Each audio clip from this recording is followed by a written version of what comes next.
স্বাধীন করেছিলাম একমাত্র আমাদের উদ্দেশ্য ছিল 35 পাওয়ার জন্য। যদি আমাদেরকে 35 না দেয়, আমার বুকে এই 35-এর বুকে হাসিনাকে 5 বছরের মধ্যে পুনঃপ্রতিষ্ঠা করার জন্য একটা ভারত নীল নকশা আঁকলো। এটা তো আমার কথা না, গোপন সেই বৈঠকের কথাগুলো আজকে ফাঁস হয়ে গেছে। আপনারা দ্য মিরর এশিয়ান নিউজটা পড়েন, আপনারা সব পুঙ্খানুপুঙ্খানু পাবেন।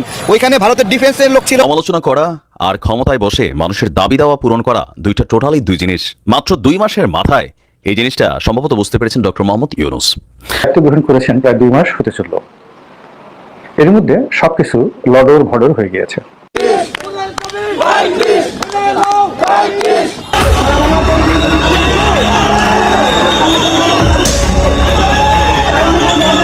সরকারি চাকরিতে আবেদনের বয়সসীমা 35 বছর করার দাবিতে প্রধান উপদেষ্টার বাসার সামনে অবস্থান নেওয়া আন্দোলনকারীদের লক্ষ্য করে টিয়ার শেল ছুড়েছে আইন শৃঙ্খলা বাহিনী। চাকরিতে আবেদনের বয়সসীমা 35-এর দাবিতে আন্দোলনরতদের সাথে পুলিশের সংঘর্ষ হয়েছে। ঘোষণা দিয়েছেন দাবি আদায় করেই তারা ঘরে ফিরবেন। পুলিশ সদস্যরা কিন্তু ব্যারিকেড বিচারক সেই ব্যারিকেড কিন্তু ভেঙে ফেলার চেষ্টা করছে এবং শিক্ষার্থীরা কিন্তু এগিয়ে যাচ্ছে।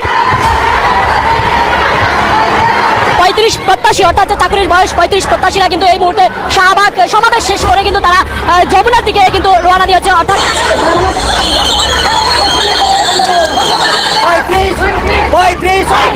ওটা দূর হলেও আমাদের চাকরির বয়স 35 করা হচ্ছে না। তাই আমরা মাননীয় প্রধান উপদেষ্টা ডক্টর মোহাম্মদ ইউনূসের কাছে আমাদের দাবি নিয়ে আসছি। আজকে এই ছাত্রদের প্রতি আপনাদের কেন সহমর্মিতা, কেন নেই, জানতে চাই। আমি যখন নিউজটা করছি, স্ক্রিনের এক অংশে আপনারা যে দৃশ্য দেখছেন সেটা এই মুহূর্তে ডক্টর ইউনূস সাহেবের বাসভবনের সামনের দৃশ্য। শত শত না, সম্ভবত হাজার হাজার এখানে যারা আছেন চাকরি প্রত্যাশী, সরকারি চাকরি প্রত্যাশী, যারা দাবি করছেন যে সরকারি চাকরিতে সর্বোচ্চ বয়সসীমা 35 করা।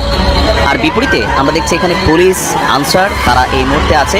তবে পুলিশের সামনে মানে যারা এখানে বিক্ষোভকারীরা আছেন শার্ট খুলে গুলি করেন ঠিক এই লেভেলে আছে।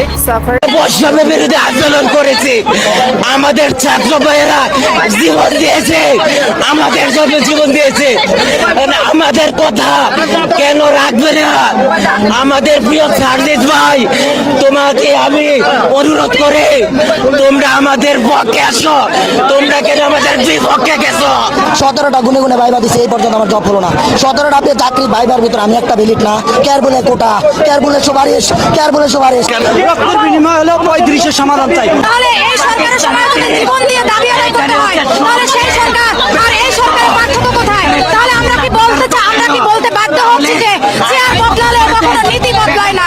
আপনারা ভালোভাবেই জানেন যে অন্তর্বর্তীকালীন সরকার আসার পর অনেকেই বিভিন্ন নৈতিক অনৈতিক যৌক্তিক অযৌক্তিক দাবি নিয়ে এই শাহবাগে উপস্থিত হয়েছিল, কিন্তু অনেক অনৈতিক দাবি অযৌক্তিক দাবি এখানে তারা সমর্থন দিছে। কিন্তু আমাদের এই 12 বছর ধরে এই যে একটা যৌক্তিক দাবি, তার কেন এটা মেনে নিতেছে না সেটা জবাব চাই। পুলিশ কেন এখানে টিয়ার সেল মারবে, গুলি মারবে? গতকাল ভারতে একটা গোপন মিটিংয়ের খবর আন্তর্জাতিক গণমাধ্যম মিরর এশিয়াতে আসছে, যেই গণমাধ্যমে উঠে এসেছে যে ভারতের অল পার্লামেন্টারিয়ান তারা একটা গোপন মিটিং করেছে শেখ হাসিনাকে তারা কীভাবে রিসেটেল করবে অথবা পুনর্বাসন করবে, এই বিষয়ে মিটিং হয়েছে।